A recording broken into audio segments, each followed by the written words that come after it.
श्रावण मास कथा अध्याय 18। आशुतोष शशांक शेखर चंद्रमौली चिदंबरा, कोटि कोटि प्रणाम शंभु कोटि नमन दिगंबरा। श्री शिवाय नमस्तुभ्यम। हर हर महादेव। आप सभी पर भोलेनाथ की कृपा सदा सर्वदा बनी रहे। आज की वीडियो में हम लोग सुनेंगे श्रावण मास महात्म्य का 18वां अध्याय, आशा दशमी व्रत का विधान। सनत कुमार बोले, हे भगवान, हे पार्वती नाथ, हे भक्तों पर अनुग्रह करने वाले, हे दया सागर, अब आप दशमी तिथि का महात्म्य बताइए। ईश्वर बोले, हे सनत कुमार, श्रावण मास में शुक्ल पक्ष की दशमी तिथि से यह व्रत आरंभ करें। पुनः प्रत्येक महीने में शुक्ल पक्ष की दशमी तिथि को यह व्रत करें। इस प्रकार 12 महीने में इस उत्तम व्रत को करके बाद में श्रावण मास में शुक्ल पक्ष की दशमी तिथि पर इसका उद्यापन करें। राज्य की इच्छा रखने वाले राजपुत्र, उत्तम कृषि के लिए कृषक, व्यवसाय के लिए वैश्य, पुत्र पुत्र प्राप्ति के लिए गर्भिणी स्त्री, धर्म अर्थ काम की सिद्धि के लिए सामान्य जन श्रेष्ठ, वर की अभिलाषा रखने वाली कन्या, यज्ञ करने की कामना वाले ब्राह्मण, श्रेष्ठ, आरोग्य के लिए रोगी और दीर्घकालिक पति के लिए परदेश रहने पर उसके आने के लिए पत्नी, इन सबको तथा इसके अतिरिक्त अन्य लोगों को भी इस दसवें व्रत को करना चाहिए। जिस कारण जिसे कष्ट हो तब उसके निवारण हेतु उस मनुष्य को यह व्रत करना चाहिए। श्रावण में शुक्ल पक्ष की दशमी के दिन स्नान करके देवता का विधि पूर्वक पूजन कर घर के आंगन में 10 दिशाओं में पुष्प, पल्लव, चंदन से अथवा जौ के आटे से अधि देवता की शस्त्र वाहन युक्त स्त्री रूपा शक्तियों का अंकन करके नक्त वेला में 10 दिशाओं में उनकी पूजा करनी चाहिए। घृत मिश्रित अर्पण करके उन्हें पृथक पृथक दीपक प्रदान करना चाहिए। उस समय जो फल उपलब्ध हो वह भी चढ़ाना चाहिए। इसके बाद अपने कार्य की सिद्धि के लिए इस प्रकार प्रार्थना करनी चाहिए, हे दिग्ग देवता, मेरी आशाएं पूर्ण हो और मेरे मनोरथ सिद्ध हो। आप लोगों की कृपा से सदा कल्याण हो। इस प्रकार विधिवत पूजन करके ब्राह्मण को दक्षिणा देनी चाहिए। हे मुनि श्रेष्ठ, इसी क्रम से प्रत्येक महीने में दशमी तिथि का व्रत सदा करना चाहिए और 1 वर्ष तक अंतर्गत उद्यापन करना चाहिए। अब पूजन की विधि कही जाती है। सुवर्ण अथवा चांदी अथवा आटे से ही 10 दिशाओं को बनाएं। उसके बाद स्नान करके भली भांति वस्त्राभूषण से अलंकृत होकर बंधु बांधवों के साथ भक्तिपूर्ण मन से 10 दिव्य देवताओं का पूजन करना चाहिए। घर के आंगन में क्रम से इन मंत्रों के द्वारा दिव्य देवताओं को स्थापित करें। इस भवन के स्वामी और देवताओं तथा दानवों से नमस्कार किए जाने वाले इंद्र आपके ही समीप रहते हैं। आप इंद्री नामक दिव्य देवता को नमस्कार है। हे आशे, अग्नि के साथ परिग्रह विवाह होने के कारण आप अग्नेयी कही जाती हैं। आप तेज स्वरूप तथा पराशक्ति हैं, अतः मुझे वर देने वाली हो। आपका ही आश्रय लेकर वे धर्मराज सभी लोगों को दंडित करते हैं, इसीलिए आप संयमिनी नाम वाली हैं। हे अम्मे, आप मेरे लिए उत्तम मनोरथ पूर्ण करने वाली हो। हाथ में खड़ग धारण किए हुए मृत्यु देवता आपका ही आश्रय ग्रहण करते हैं, अतः आप निरृति रूपा हैं। आप मेरी आशा को पूर्ण कीजिए। हे वारुणी, समस्त भुवनों के आधार तथा जल जीवों के स्वामी वरुण देव आप में निवास करते हैं, अतः मेरे कार्य तथा धर्म को पूर्ण करने के लिए आप तत्पर हों। आप जगत के आदि स्वरूप वायुदेव के साथ अधिष्ठित हैं, इसीलिए आप वायव्य हैं। हे वायव्य, आप मेरे घर में नित्य शांति प्रदान करें। आप धन के स्वामी कुबेर के साथ अधिष्ठित हैं, अतः आप इस लोक में उत्तम नाम से विख्यात हैं। हमें शीघ्र ही मनोरथ प्रदान करके आप निरंतर हों। हे ईशानी, आप जगत के स्वामी शंभु के साथ सुशोभित होती हैं। हे शुभे, हे देवी, मेरी अभिलाषाओं को पूर्ण कीजिए। आपको नमस्कार है, नमस्कार है। आप समस्त लोकों के ऊपर अधिष्ठित हैं, सदा कल्याण करने वाली हैं और सनक आदि मुनियों से घिरी रहती हैं। आप सदा मेरी रक्षा करें, रक्षा करें। सभी नक्षत्र ग्रह तारागण तथा जो नक्षत्र माताएं हैं और जो भूत प्रेत तथा विघ्न करने वाले विनायक हैं, उनकी मैंने भक्ति युक्त मन से भक्ति पूर्वक पूजा की है। वे सब मेरे अभीष्ट की सिद्धि के लिए सदा तत्पर हों। नीचे के लोकों में आप सर्पों तथा नेवलों के द्वारा सेवित हैं, अतः नाग पत्नियों सहित आप मेरे ऊपर प्रसन्न हो। इन मंत्रों के द्वारा पुष्प धूप आदि से पूजन करके वस्त्र अलंकार तथा फल निवेदित करना चाहिए। इसके बाद वाद्य ध्वनि, गीत, नृत्य आदि मंगल कृत्यों और नाचती हुई श्रेष्ठ स्त्रियों के सहित जागरण करके रात्रि व्यतीत करनी चाहिए। कुमकुम, अक्षत, तांबूल, दान मान आदि के द्वारा भक्ति पूर्ण मन से उस रात्रि को सुख पूर्वक व्यतीत करके प्रातः काल प्रतिमाओं की पूजा करके ब्राह्मण को प्रदान कर देनी चाहिए। इस विधि से व्रत को करके क्षमा प्रार्थना तथा प्रणाम करके मित्रों तथा प्रिय बंधुओं को साथ लेकर भोजन करना चाहिए। हे तात, जो मनुष्य इस विधि से आदर पूर्वक दशमी व्रत करता है, वह सभी मनोवांछित फल प्राप्त करता है। विशेष रूप से स्त्रियों को इस सनातन व्रत को करना चाहिए, क्योंकि मनुष्य जाति में स्त्रियां अधिक श्रद्धा कामना परायण होती हैं। हे मुनि श्रेष्ठ, धन प्रदान करने वाले, यश देने वाले, आयु बढ़ाने वाले तथा सभी कामनाओं का फल प्रदान करने वाले इस व्रत को मैंने आपसे कह दिया। तीनों लोकों में अन्य कोई भी व्रत इसके समान नहीं है।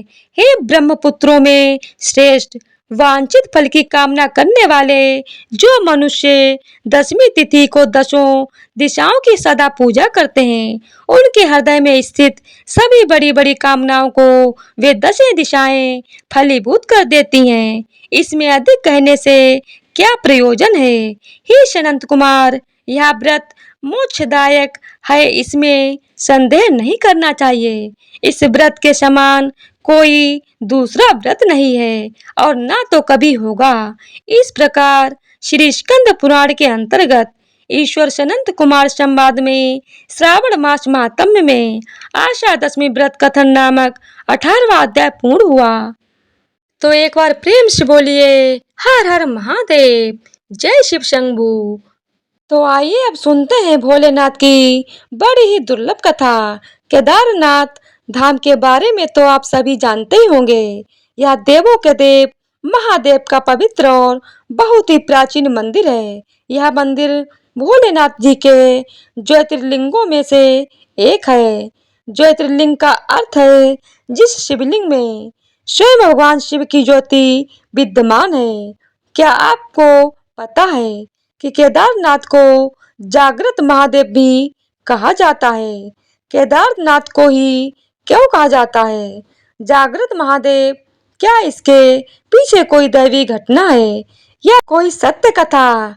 तो आज के इस वीडियो में हम आपको बताएंगे कि केदारनाथ को क्यों कहा जाता है जागृत महादेव। आज की यह कथा केदारनाथ धाम में घटित एक सच्चे शिव भक्त की है। बहुत समय पहले की बात है, जब हमारे देश में बस और ट्रेन की अच्छी सुविधा उपलब्ध नहीं थी।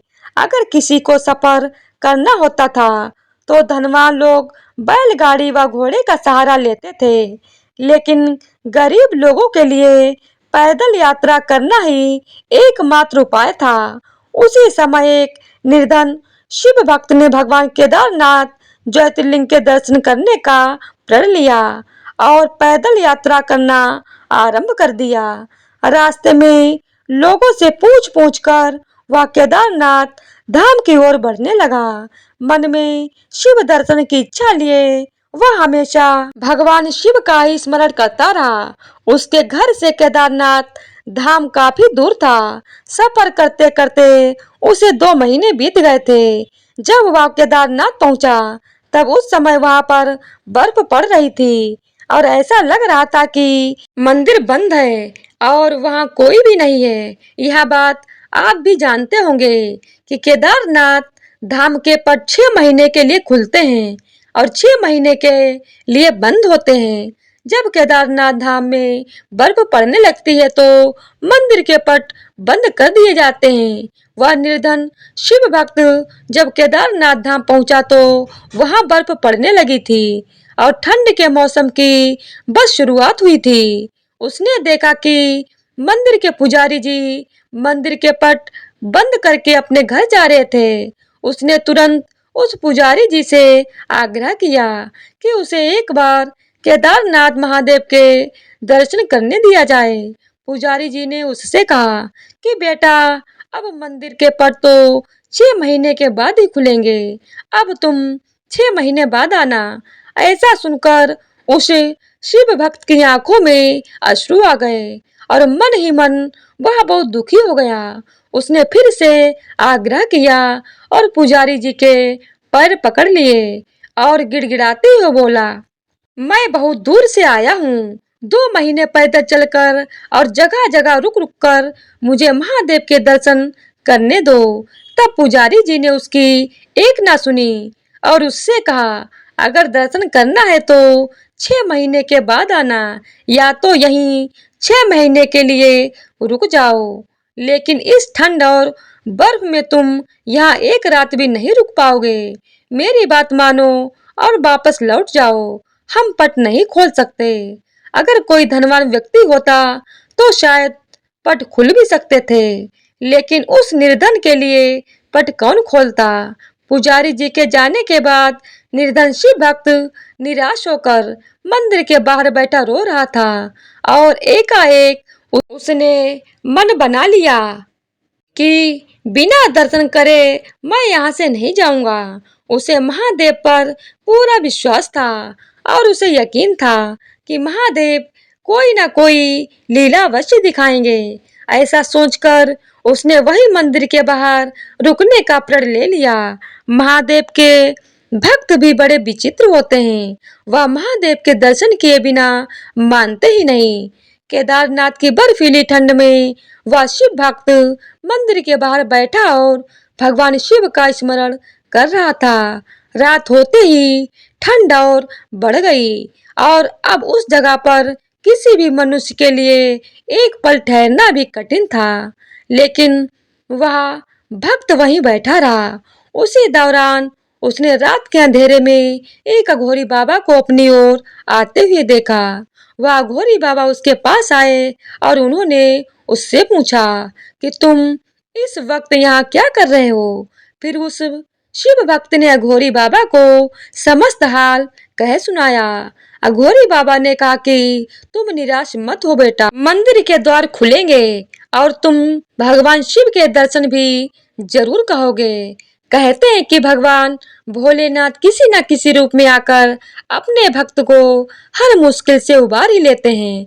तो इसके बाद उस अघोरी बाबा ने निर्धन शिव भक्त से कहा कि तुम थक गए हो, एक काम करो, मेरे पास थोड़ा खाना है, उसे खाकर आराम कर लो, मैं आग जला देता हूँ। शिव भक्त सचमुच बहुत थक चुका था। उसने खाना खाया और आग की गर्माहट के सामने उसको नींद आ गई। दूसरी सुबह जब उसकी नींद खुली तो वह अघोरी बाबा वहां पर नहीं थे और बर्फ भी साफ हो चुकी थी। ऐसा लग रहा था कि जैसे सर्दियों का मौसम तो है ही नहीं। उसको बड़ा आश्चर्य हुआ कि केदारनाथ में तो लगातार 6 महीने बर्फ पड़ती है, लेकिन अचानक यह क्या हो गया। कुछ ही देर बाद उसने देखा कि मंदिर के पुजारी जी अपने साथियों के साथ मंदिर की ओर चले आ रहे हैं। जब पुजारी जी मंदिर के पास पहुंचे तो शिव भक्त ने बड़ी जिज्ञासा से पूछा कि क्या मंदिर के पट आज ही खुल जाएंगे। तो पुजारी जी ने कहा कि हाँ, आज 6 महीनों की सर्दियों के बाद मंदिर के पट खुलेंगे। पुजारी जी पहले उस भक्त को पहचान नहीं पाए। ऐसा सुनकर आप तो कल ही मंदिर के पट बंद करके गए थे। ऐसा सुनकर पुजारी जी ने अपने दिमाग पर जोर डाला और कहा कि तुम तो वही हो ना, जो 6 महीने पहले भगवान केदारनाथ के दर्शन के लिए आए थे, लेकिन मंदिर के पट बंद होने के कारण दर्शन नहीं कर पाए थे। तब उस भक्त ने कहा कि पुजारी जी, मैं तो कल ही यहाँ आया था और रात में यहीं सोया था और आज ही आप आ गए। 6 महीने कहाँ से हो गए? तब पुजारी जी को संदेह हुआ और उन्होंने उससे पूछा कि बेटा, रात में तुम्हारे साथ क्या हुआ था? तब उस मासूम शिव भक्त ने पुजारी जी को सारी बात बताई कि रात में मेरे पास एक अघोरी बाबा आए थे।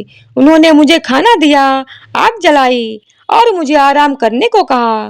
पुजारी जी ने पूछा, बेटा, वह बाबा कैसे दिखते थे? तब शिव भक्त ने कहा कि एकदम अघोरियों की तरह लंबे लंबे बाल, हाथ में त्रिशूल और माथे पर त्रिपुंड था। बस इतना सुनकर पुजारी जी और उनके साथी उस शिव भक्त के चरणों में गिर गए और कहा कि तुम धन्य हो, तुम्हारे पास तो स्वयं महादेव जी ही आए थे और उन्होंने अपनी योग माया से तुम्हारे 6 महीनों को एक रात में परिवर्तित कर दिया। यह सब तुम्हारी सच्ची भक्ति और श्रद्धा के कारण हुआ है। इतने वर्षों से हम में से कोई भी भगवान शिव के दर्शन नहीं पा सका, लेकिन तुम्हें भगवान शिव ने साक्षात दर्शन दिए हैं और तुम्हारी रक्षा भी की है। तो यही कारण है कि केदारनाथ को जागृत महादेव कहा जाता है। कहते हैं कि बाबा महादेव अपने भक्तों को बहुत ही जल्दी दर्शन देते हैं। जो भक्त अपने मन में बाबा के दर्शनों की इच्छा रखते हैं, बाबा उनकी रक्षा भी करते हैं। तो प्रेम से बोलिए हर हर महादेव।